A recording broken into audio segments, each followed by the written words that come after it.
조금 설명이 어렵지만 타인의 부동산을 빌려 사용할 수 있는 두 가지 방법이 있습니다.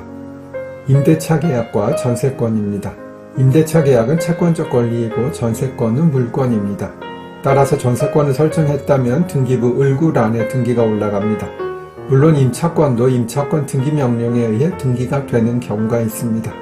임차권 등기라 하면 임대차 기간이 종료되었음에도 보증금을 반환받지 못하고 어쩔 수 없이 이사를 가야 하는 경우 기존에 취득하고 있던 권리, 즉 대항력과 우선 변제권을 유지할 수 있는 장치입니다. 전세권은 보통 전입신고 등이 불가능하여 임차권의 대항력이나 우선 변제권 등 취득이 안 되는 경우에 많이 설정합니다. 다만 건물 소유자들은 등기부에 기재되는 전세권을 별로 좋아하지 않기 때문에 계약 전에 미리 승낙을 받아야 합니다.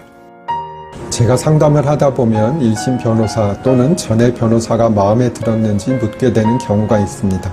정말로 쏙 마음에 들었다는 분은 극히 드물고 그냥 괜찮았다는 경우도 그리 많지는 않으며 불만이었다는 말을 조심스럽게 하시는 분이 훨씬 많습니다.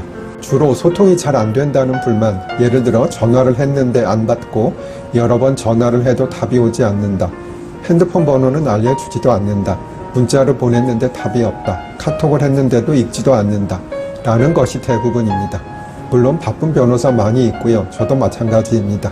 그리고 재판도 있고 미팅도 있으며 다른 일로 전화를 못 받을 수도 있습니다. 그러나 수백만 원, 많으면 더 큰 금액도 받고 일을 하면서 소통이 안 된다는 것은 상당히 문제가 있습니다. 변호사 선임에 있어 주의해야 할 부분입니다. 너무 많은 기대는 안 하시는 게 좋습니다.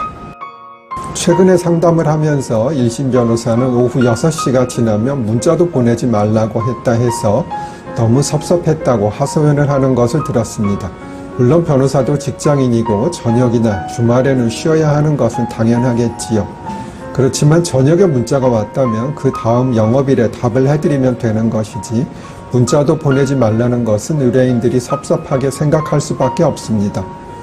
물론 매일 그렇게 한다면 저도 싫은 소리를 하겠지만 가끔 그렇게 행동하는 것을 가지고 그렇게까지 말하는 것은 아니라고 생각합니다. 저는 의뢰인들의 마음의 어려움까지 보듬어 줄 수 있는 신변이 되고 싶네요. 물론 그렇다고 주말이나 밤에 제게 너무 많이 전화나 카톡을 주시면 안 됩니다.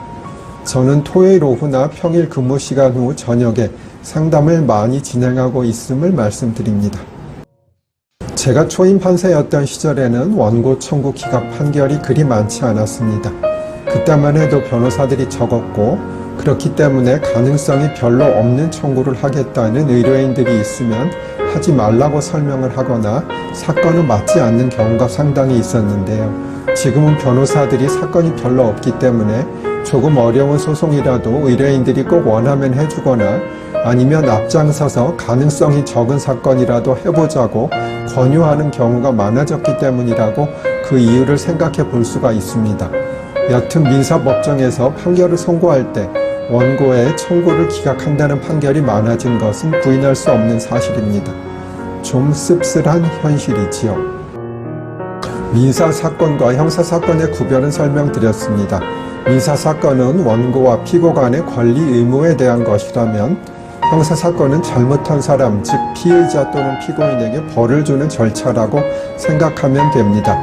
그런데 민사사건에서는 소송을 제기당한 사람이 피고이고 형사사건에서는 기소, 즉 법원에 사건이 제기된 사람이 피고인이다. 이렇게 생각하시면 되겠습니다. 그러면 피의자와 피고인은 어떻게 다를까요? 경찰이나 검찰, 즉 수사기관에서 죄인으로 의심을 받는 사람이 피의자가 되겠고요. 법원으로 사건이 제기된 사람이 피고인입니다.